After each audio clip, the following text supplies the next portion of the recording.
Halo semua, selamat datang Good Day Maths. Ada peribahasa nih yang mengatakan bahwa tak kenal maka tak sayang. Maka perkenalkan, nama saya Zafira Husna Salsabila, mahasiswi dari program studi S1 Manajemen Fakultas Ekonomi Universitas Negeri Jakarta.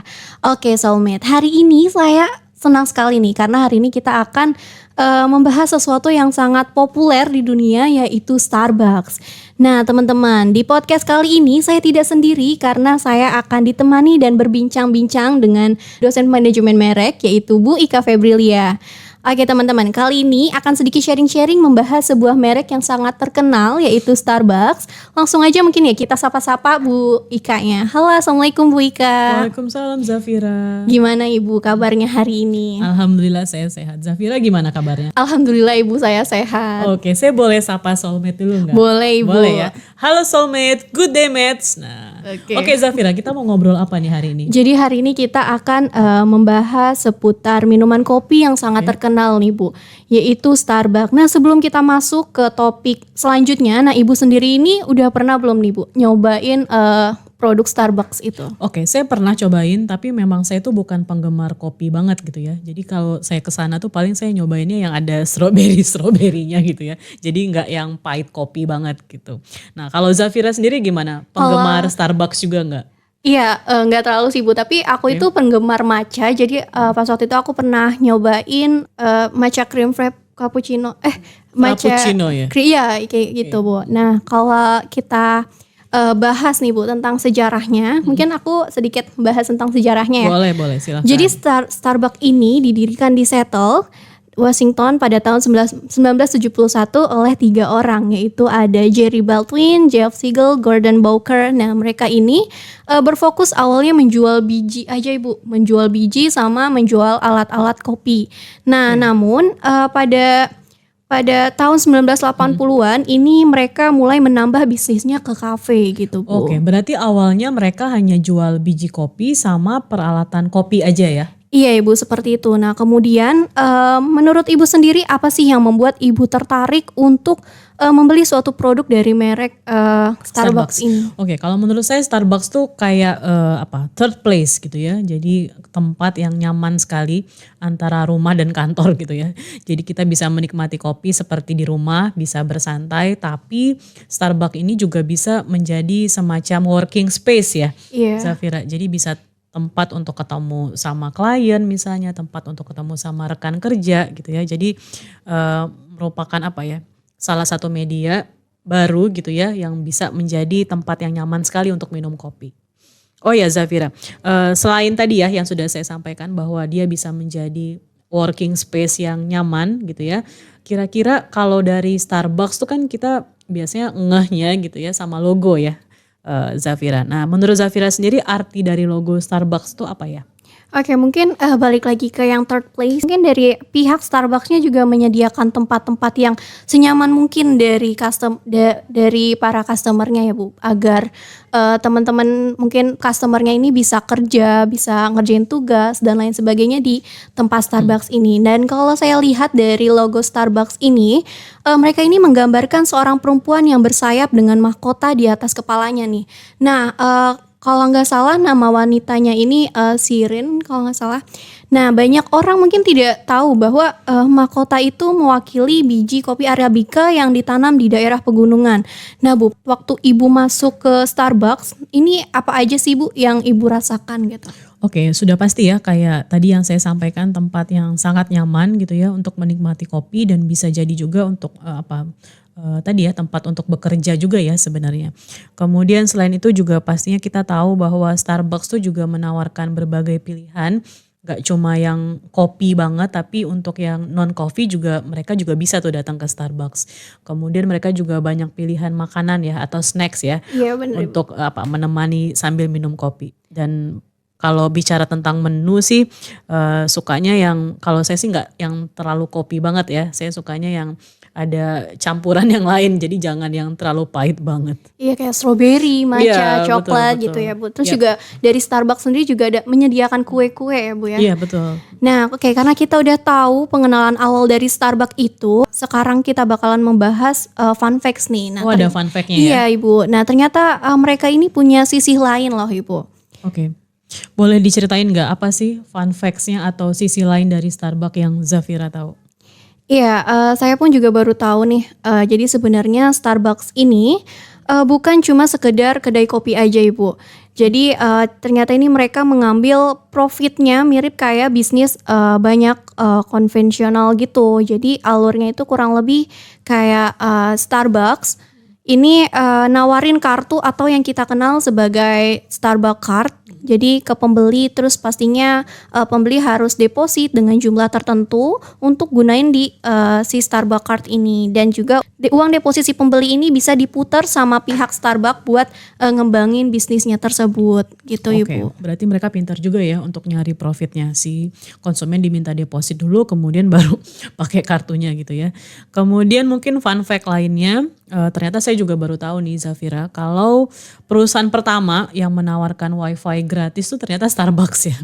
Dan akhirnya menjadi inisiator gitu ya untuk perusahaan lain atau untuk coffee shop yang lain yang juga menawarkan WiFi gratis. Iya makanya jadi berkembang ya Bu, kafe-kafe yang lain juga menyediakan WiFi ya Bu Iya ya. betul.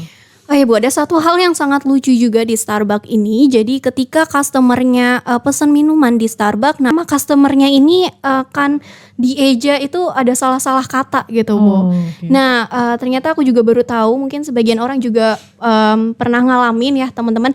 Tapi ternyata ini bagian dari strategi marketing mereka. Iya. Jadi ketika nama pelanggan ini salah ditulis, nah otomatis pelanggan ini akan men-story di Iya, sosial di mention sosial Starbucks media ya. buat Starbucks. Nah, itu kan bikin orang-orang jadi tahu tentang Starbucks gitu, Oke, Bu. jadi secara nggak langsung kayak memviralkan Starbucks ya dari Iya, kesalahan penulisan nama tersebut. Jago banget nih marketingnya.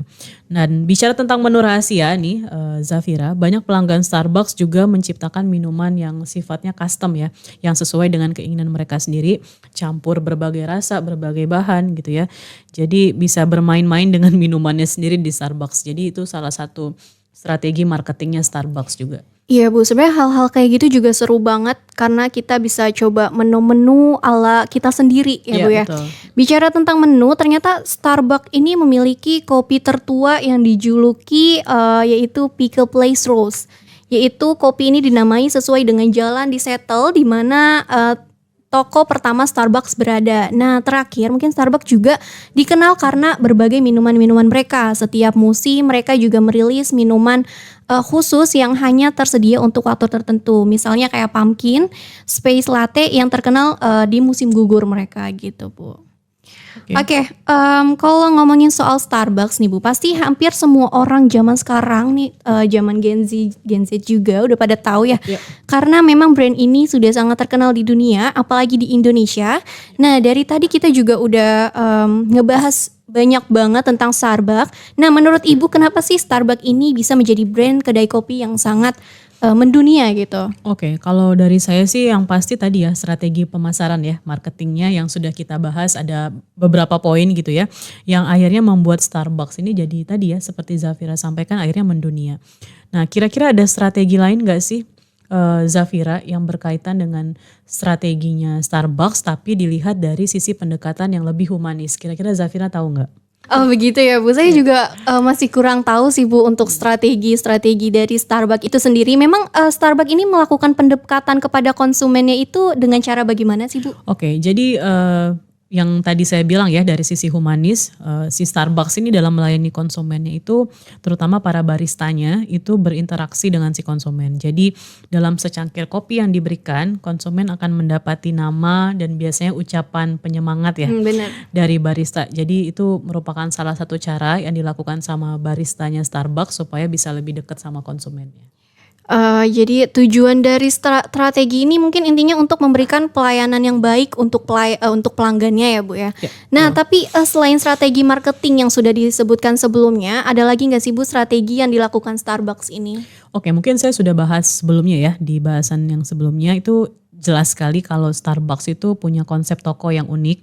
Kemudian tempat duduknya, peralatannya juga cozy, bikin kita nyaman gitu ya. Fancy juga ya Bu Ya, tampilannya. fancy juga tampilannya. Jadi kesannya kalau kita masuk ke Starbucks tuh kayaknya yang kita beli tuh produk-produk kopi yang pricey gitu ya. Padahal sebenarnya banyak sekali promo ya Iya yang benar. bisa diberikan sama si Starbucks ini. Kemudian ya itu tadi ya, bisa jadi alternatif untuk tempat bersantai, untuk tempat hangout sama teman-teman, tapi juga bisa sekaligus menjadi tempat yang benar-benar bagus, baik untuk bisa ketemu sama klien, sama rekan kerja dan seterusnya. Kemudian kalau menurut Zafira sendiri gimana? Apa yang bisa dilakukan Starbucks supaya bisa tetap maintain konsumennya? Oke, kalau menurut saya sih Starbucks selama saya membeli produk dari Starbucks terutama kopinya ya Bu. Rasa kopinya itu selalu sama gitu, nggak pernah berubah. Jadi Oke. selalu konsisten. Nah, makanya Starbucks ini dikenal sebagai konsisten dalam segi rasanya gitu. Nah, produk dan jasa yang ditawarkan oleh Starbucks itu juga selalu konsisten. Kayak tidak peduli itu entah di Jakarta ataupun Surabaya ataupun di luar negeri juga mungkin ya. Mungkin itu bisa menjadi poin plus untuk Starbucks itu sendiri Ibu. Oke, berarti konsistensi ya perlu diperhatikan. Kemudian dari sisi pelayanan, dari sisi tempat, dari sisi pemilihan lokasi, dari sisi promo gitu ya. Ternyata semuanya itu mendukung sehingga akhirnya Starbucks bisa menjadi salah satu brand kopi yang terkenal. Yang gitu mendunia. Ya. Yang mendunia, oke. Oke Zafira, saya rasa cukup obrolan kita pada siang hari ini tentang Starbucks. Banyak sekali poin-poin yang tadi sudah kita bahas bersama ya Zafira. Mungkin kita akan kembali lagi di video-video marketing berikutnya. Silahkan ditutup Zafira. Terima kasih Ibu Ika yang udah mau sharing-sharing pada hari ini. Semoga apa yang kita bahas dapat bermanfaat bagi teman-teman semua yang mendengarkan ya Bu. Oke, sip-sip. Oke, saya Zafira Husna Salsabila, pamit undur diri, mohon maaf bila ada salah kata maupun perbuatan. Terima kasih juga, sampai jumpa di podcast selanjutnya. Good day, mates!